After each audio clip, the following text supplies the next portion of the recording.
Hello, hello.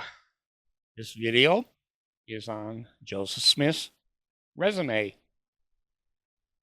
Joseph Smith has basically applied for the job of being the modern prophet of the Church of Jesus Christ of Latter-day Saints, and I'm part of the HR division of the church, and he has put an application in to become prophet, seer, and revelator of the 2025 Mormon Church. So I have a little bit of experience. I have a degree from Brigham Young University in child development, family relationship, and have a master's degree in guidance and psychological services from Springfield College in Massachusetts. And I have another master's degree in college teaching, behavior science from Tahlequah, Oklahoma, Northeastern State University. And I have partial law degree, and I have almost 80 years experience hiring, firing, and training, developing programs. So I am the head here of the HR department. And the church is certainly going to look at my recommendations.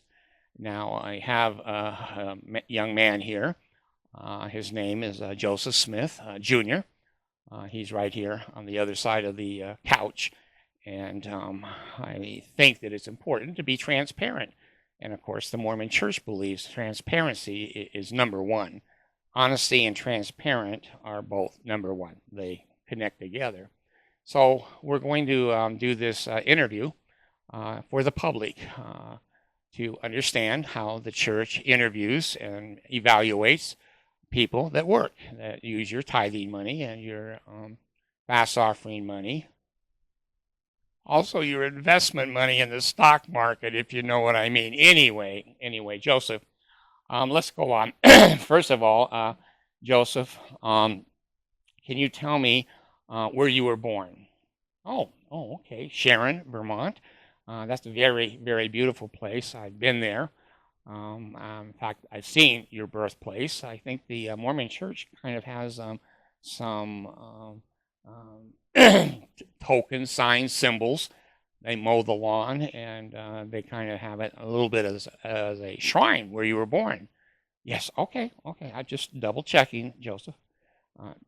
Don't get hostile now. I'm just checking where you were born. Okay. My my next question would be a little bit about your education.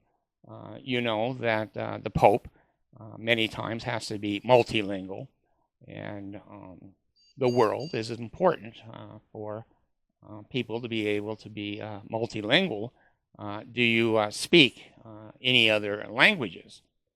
Okay, you don't, but you read Reformed Egyptian? Okay, now Joseph, I've read a little bit about the Rosetta Stone, and it's indicating there's no such language as Reformed Egyptian. Now you're saying you don't speak it, but you read it and can translate it.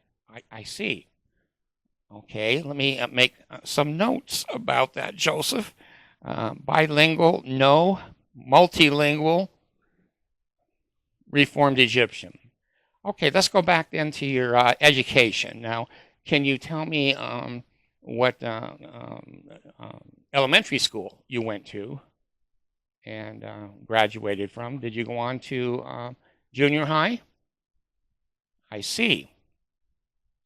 So let me clarify. Now, Joseph, sit down. Don't jump up and down. This is just the questions we ask everybody who wants to be prophet of the Mormon Church. We need to know a little bit about your educational background. You're certainly going to be over a lot of educated people who have degrees, and scientists and doctors and attorneys and governments and law, international law. I just want to make sure that you've got the education to handle the job description. Okay, so basically, you're saying that you didn't graduate even junior high school. Okay, let me make a note of that. That's not a strong point. I'm sure you would agree. that your educational background and level is lacking, to say the least. But that doesn't mean you can't be prophet of the Mormon Church. You can have a lot of deficiencies, character, financial, etc., and still be considered and appointed by revelation, of course, to be prophet of the Mormon Church. Okay, so your educational background, I just want to summarize it, and I hope you would agree, and I think you will. Your educational background sucks. Okay, now let me go to basically your employment history. That's important because that says a lot about a man and a woman. Are you able to be consistent? Do you show up on time? Do you get along with coworkers? Do you, fulfill the job description? Excuse me, I'm old. Okay, Joseph. So basically, when it comes to your employment, can you tell me the first job that you've ever had and when that was? Okay, I see. Have you ever worked for anybody else other than your family farm? Have you ever been employed? Now, this is kind of a big section of a resume, Joseph, that is important to show, history, background, show a little bit of continuity, a little bit of ability to get along with people and to obey the rules, regulations, etc. Okay, so you're basically saying to me now, and I'm just summarizing and I'm making notes, you've never had a job working for somebody else. Okay, calm down. You've been self-employed. That's wonderful. That is an important thing, Joseph. Anybody who is prophet of the Mormon Church, President Hinckley basically never had a job. He worked for the railroad for a few months when he was young, but the rest of the time he lived off the members of the church. So anyway, I just want to make sure that I understand your self-employment. Now, did you have an office, or did you have a advertising, or did you have any employees, or did you have any reason to get the code enforcement and or rules, regulations of any municipality? Were you ever licensed? Okay, I didn't mean to overwhelm you there. You said you were basically self-employed, and what was the nature of your self-employment? Okay, now let me try to understand this, because I want to make notes on this, because you're in the running. I want to assure you right now, you're in the running. You could run the Mormon Church. You could even start a church yourself. So you had a business, and did you advertise in the business? Oh, okay. It was word of mouth. Okay, it went from person to person in the community. And could you give me a job description? What were the duties of the job? I see. You treasure hunted for gold, coins, gold, silver, rubies, diamonds. And was it like a mining business? No? Okay. Be calm. I'm just trying to understand. You said you were self-employed, and the duties of your job was to seek treasure on other people's property. I've got that down. Okay. And did you have or buy any machinery or any equipment or anything that aided you in this treasure hunting business? Okay. I just want to make sure that you have bought equipment, that you know how to make payments on equipment, get credit, get personal loans, to be responsible. Okay. So you're saying you found a rock in the bottom of a man's well. You were looking for treasure, but you found now I don't want to put words in your mouth. Okay, magic. You said magic. Okay, you found a magic stone in the bottom of a neighbor's well, and that was your equipment, kind of like a divining stick. Okay, I understand. I understand. You now have a magic stone, and you didn't pay for it. I see. You just took it with his permission, I'm sure. Sure, of course. Okay, so you had a self-employment business. Did it require a license? No. All right. Did it require any kind of training? Any kind of certification? No. Okay. Okay. Did you give any kind of a warranty with your business?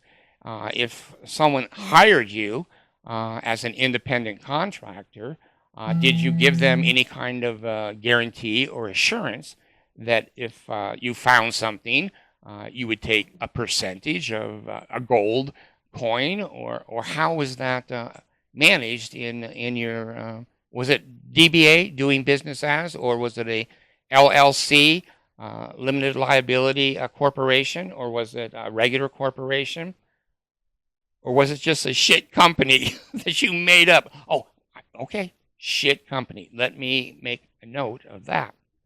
Okay, so no licensing, no training, no education. Did you have a mentor?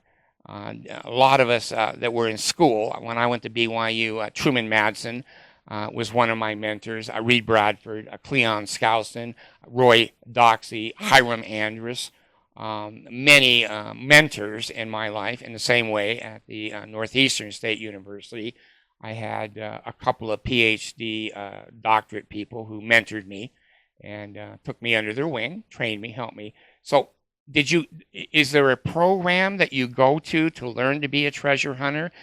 Is there an educational or some kind of a trade school? Or no, nothing like that.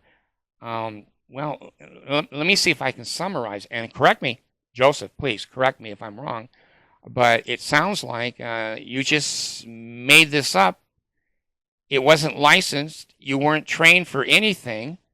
And basically, you charge people to use your magic rock going around their property. And if you found something, did you get a percentage of it? Oh, no. Okay. They got 100% of everything you found. Oh, okay. You get a little bit of a fee. Well, may I just please ask you for the record and for the employment record, did you ever find how many people? Were there hundreds or thousands of people that you served in that occupation? Or how many? I see it was just neighbors in the neighborhood. Did you find anything? Okay, let me see. Now, I don't want to put words in your mouth, but I want to make sure I understand what you're saying. When I say to you in your treasure hunting business that you were using to support your family, did you ever find any gold, diamonds, precious things, anything of value, anytime, anywhere, etc.? Okay, I think I understand what you're saying. It's a two-letter word. No. Okay, Joseph, I just want to make sure. I certainly don't want to put words in your mouth. I'm going to use your words. When I say, did you ever find anything with your magic rock in treasure hunting, you just told me, and oh, no. Let me just write that down. I'm not going to say one way or the other. In HR, we're very, very quiet. We're not going to predict anything. We're just going to take information and then present it to the Quorum of the 12, and then they can decide if you're the next prophet of the Mormon Church in 2025. Now, in your little business, did you ever have a warranty or a guarantee? Well, what I mean by that is that if you went onto a farm or of a person who hired you and you didn't find anything, did they get their money back that they paid you? I see. There were no laws locally or nationally or whatever in your business that covered. Now, I don't want to put this word in your mouth, but let me ask you, fraud. I'm sure you have an excellent education. You're a very bright, intelligent man. You've educated yourself. You made all kinds of sacrifices in the judicial and the educational system. But I know that you know what the word fraud is. That's when you take money from people under false pretenses, and you know you're not going to find a treasure, but you keep their money. So basically, you didn't have any warranty, any guarantee. You just took the money. Did you ever return anybody's back to anybody ever? Okay, okay. I just want to put down. No, it's your word, and oh, let me put it down in my notes so that I can write a comprehensive report. Now, let me ask you a little bit about your childhood. There have been some reports, and I'm certainly not going to ever put words in your mouth. You basically are an intelligent, highly intellectual, transparent, honest, integrity.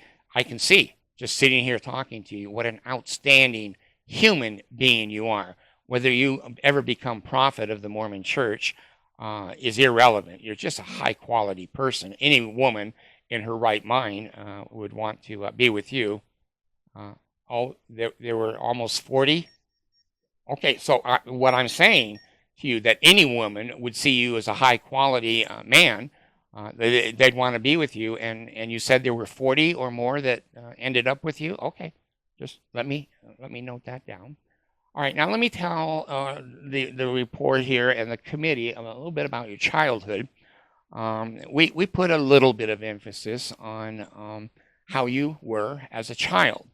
Can you give me just a synopsis, a critique of when maybe you were around 12, 13, 15 years old? Can you tell me a little bit about your life, your family, your community, and how you interacted? Okay. Yes, I understand. You were thinking about church a lot. That's wonderful. I think for a young person being 12 years old and wanting to know about God and those things, you said you went out in a forest and you prayed. And in that prayer, you indicated that. Now, don't let me put words in your mouth because, you know, these are important things to go in the report. You said that God, the Father, his Son, Jesus Christ, appeared to you, that they were kind of standing in the air a little bit, and I don't know, kind of white with white beards.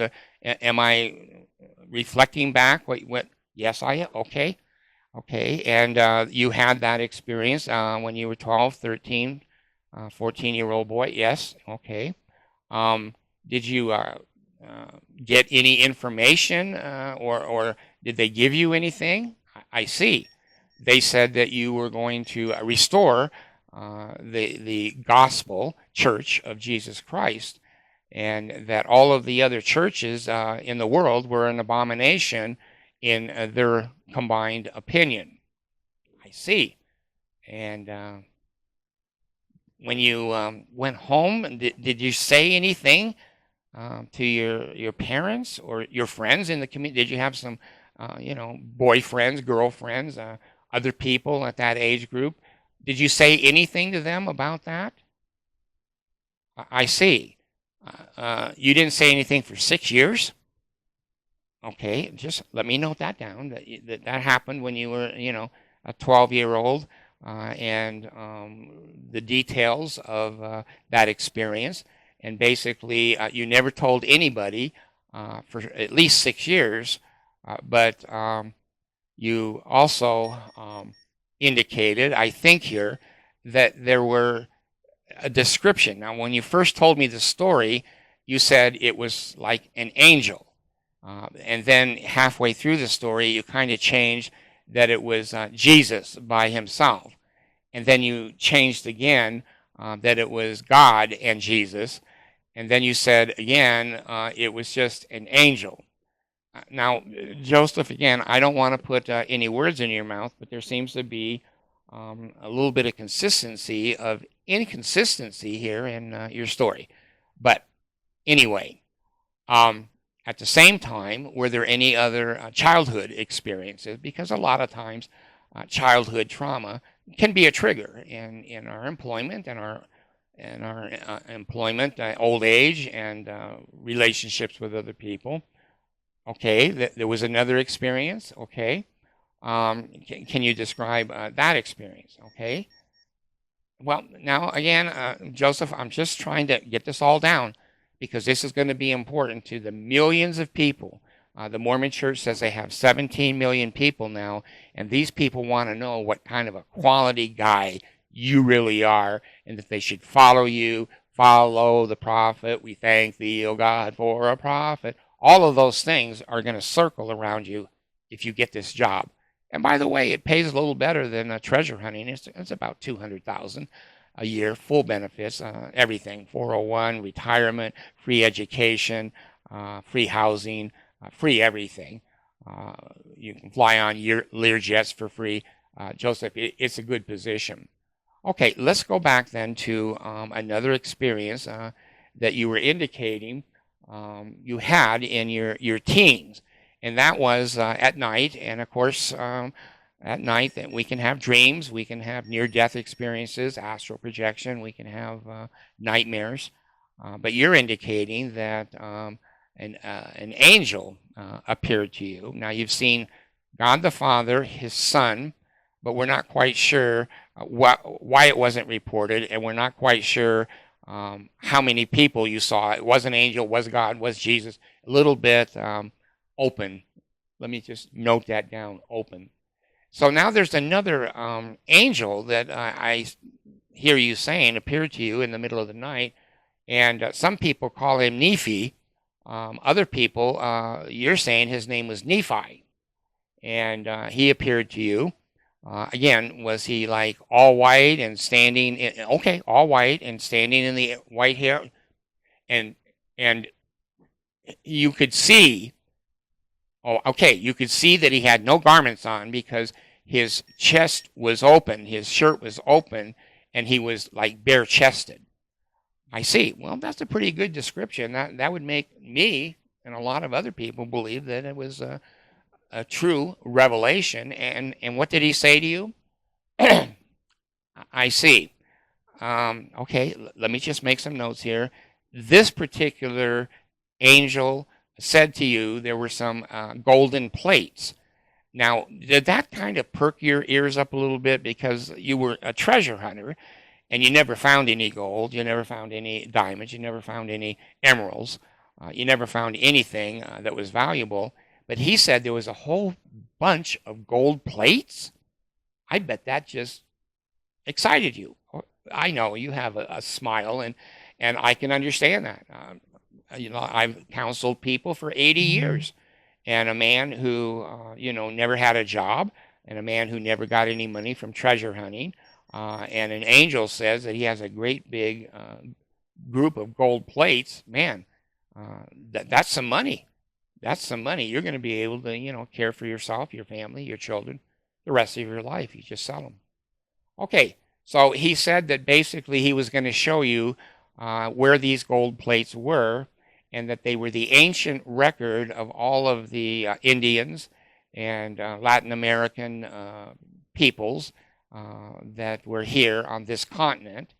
And did you have to go to Venezuela or Peru or Jamaica? Where did you go? Honduras, Chile, to pick up these records? I see. What a hell of a coincidence. God works in mysterious ways. They were just right down the street. The hill Cumorah was just kind of right down the street from where you were associating and living. And this angel just happened to be there at this time. And all of these gold plates were exactly where you lived. My God. God works in mysterious ways. And I'm sure you would agree with that. Yes, you would. Of course you would. Okay, so during these teenage years, you've had these several aberrations, and basically you got the gold plates, I assume. Yeah, okay, after 4 years, okay. I don't know why it took 4 years. Do you? Okay, you don't either. Well, let me note that down. Took 4 years. Okay, So you took the gold plates home, I understand, and you showed them to several witnesses, people who knew that you had those gold plates. I see. I see. Okay. Now, did any of those people see those gold plates with their eyes? I understand. Spiritual eyes are much more predictable and much more reliable than physical eyes. I agree with you 100%. So none of them saw them with their physical eyes, but they testified that you had those plates with their looking at them with their spiritual eyes, or their eyes even closed, and their spirit. I see. That makes a lot of sense. I think that a lot of people on the face of the earth are going to believe that. Basically, did you show them to your wife, Emma?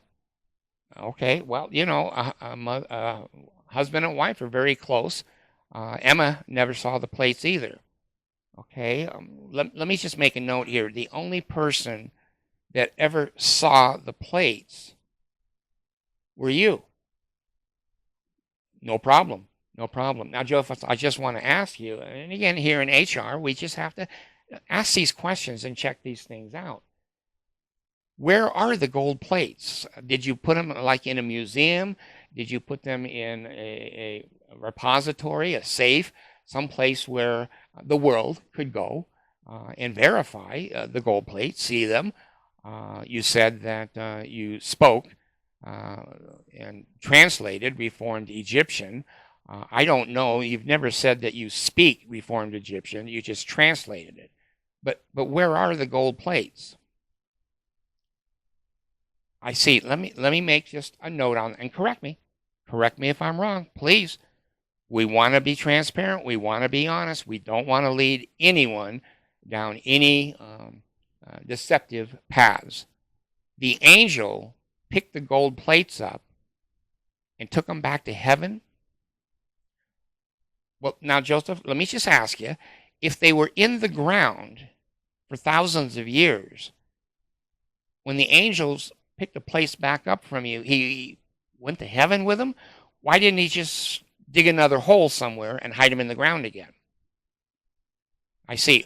God does work in mysterious ways, no doubt about it. We'll figure all these things out during the millennium. I agree. That is certainly church doctrine and philosophy and history. We basically can take a look at this in the millennium. Okay, so the gold plates were never put anywhere that anybody else ever saw them, touched them, or verified them. Okay, now let me ask you this, Joseph. We've kind of gone into your education. We've gone into some of your job history. I kind of wanted to go into your financial. Anytime you're the prophet of the Mormon Church, you're dealing with $300 billion. When and if you get this job, you're going to inherit the control over all of that money. Do you have any fiduciary background or responsibility or experience? Great. Kirtland, Ohio. You were the head of a bank. It was the Kirtland Money Fund. Now, Joseph, again, I don't want to put any words in your mouth at all. I want you to be upfront. I want you to be honest, and I want you to know we are going to evaluate very fairly everything you say to us.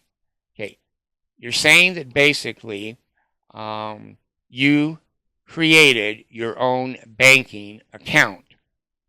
It wasn't a chartered bank from the United States or from Ohio or anywhere that you just made up your own money.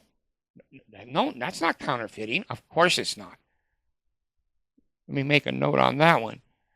You made up your own money, and you had the community, but mostly the members of the Mormon Church, come to you and give you real American money, and then you gave them the, can I call it, monopoly money? Is that it is. It's a fair description. Monopoly money. Okay, well, how'd that go? Did you make a little money? Did you invest the money? Did you put out money for mortgages? Did you put out money for maybe even building the Kirtland Temple? What is your financial and fiduciary experience there? Okay, now just let me make notes. And again, I have to do this because you're a very wonderful, complex human being. There's many dimensions to your personality. Let me see if I understand what you're saying. You were run out of town, and the members of the church and the community were irate and trying to get you to either put you in jail or make you be accountable for the money that you lost. Okay, would it be fair then, Joseph, just in the notes here, if I put the financial fiduciary experience you had in Kirtland was a total fuck up? People lost money and you didn't take any accountability and you just hightailed it out of town. Okay. No, that's true, All of us have things to learn. All of us have things to learn, Joseph, and I just want to make sure that I'm reporting to the 12 apostles what kind of a human being you are and how you're going to be the spokesperson for Jesus Christ. And, of course, you know him because you saw him in the sacred grove, so you're kind of with a leg up with Jesus because you and him have talked already. Okay, so the Kirtland situation did not go well financially. No, it didn't. Okay, well, it doesn't matter. Let's go on. Are there any other things about your financial background? Okay, the Book of Mormon. You got it published. Yes, well, wonderful. You're an author. I think you copyrighted it, and I think you had it published. How did you pay for that? Did you get that from your rock business? Oh, you had a friend, Martin Harris, and he owned a farm and a family, and he took a mortgage on his farm. He had to pay a monthly payment and give you the money to publish the Book of Mormon. Okay. I'm just making notes here. Just making notes. So, was there anything else in your background financially that might be important to the members of the Quorum of the 12? Okay. Well, I think that's wonderful that you're being forthright and transparent. You're saying that you declared bankruptcy. Well, Joseph, a lot of times, there are people that mismanage. There's sometimes people get sick, disabled, injured. There's many reasons for bankruptcy. Were you sick? Were you disabled? Were you unemployed? Can I just make a note here that you filed a personal bankruptcy, and basically the reason for that, mismanagement of your own personal funds, commingling your money with the money of the church, and basically, let me make a quick note here. We used to call this in construction language cluster fuck. It just seems like everything was connected together with your finances, and the bankruptcy law just came out in the United States, and you were one of the first recipients and benefactors of the bankruptcy law, that you didn't have to take any responsibility for your fiduciary misgivings and missteps, and you dissolved it all in bankruptcy. Great. There's a line on here in the form that says funds, bankruptcy, and it's basically related to FICA score. And I don't want to ask you about your FICA score. I'm going to predict that we don't want to really know that number. So, now, let me ask you about your criminal background. Okay, now, you have here on the resume, and I'm going to give you every opportunity. Please, you're welcome to be here all day. You're welcome to put in extra memos. You're welcome to bring in witnesses. You're welcome to do anything to more clearly clarify why you should be the prophet of the modern Mormon church. Um, basically, you were arrested in New York City for glass looking, which is a fancy word for fraud. Were you convicted? Great. I can put down here, you were not convicted in New York for your arrest for glass looking and fraud. Great. Let me just make another line here. Note, what was the case officially dismissed? Okay, well, leg bail is not a legal term that I'm familiar with here in 2025, but I didn't finish law school.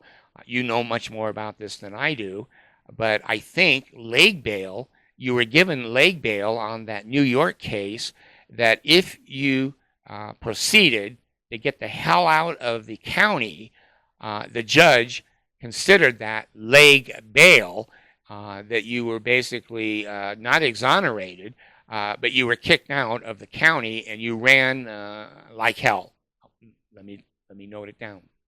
Okay. Were there any other criminal situations that came up in your life? You're an excellent person. You know, there's just so many things here that any woman, and of course you and I know, we smile because 40 women thought you were hot to go. You know, I'm just being a man here a little bit. I'm in HR, but you know, you are a high value man. There's no doubt.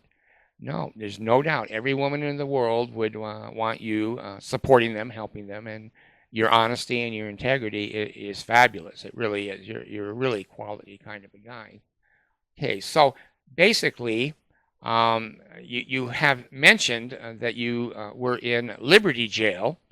Okay, and that was for quite a period of time that you were in jail there in Liberty, Missouri. Missouri. Yeah. Okay. Well, you know, I'm going to write that in small letters because we don't want to emphasize that there may have been some negative parts of your personality because you're a 100% positive guy. Oh, and you were also in Carthage jail. Well, all right, Carthage jail. And what were the charges in Carthage? I see. You burned down a newspaper in the middle of the night, and basically the freedom of the press and traitor, I think, was one of the charges. I think maybe in Liberty Jail, but we know those were all trumped up, totally trumped up by evil people, and that and I know, and you know, that Satan was trying to stop the restoration of the gospel and your good work on the earth, and that none of these charges were true. But you went to Carthage jail, and there you were locked up with your brother and Wilford Woodruff and other authorities of the church. And basically, there at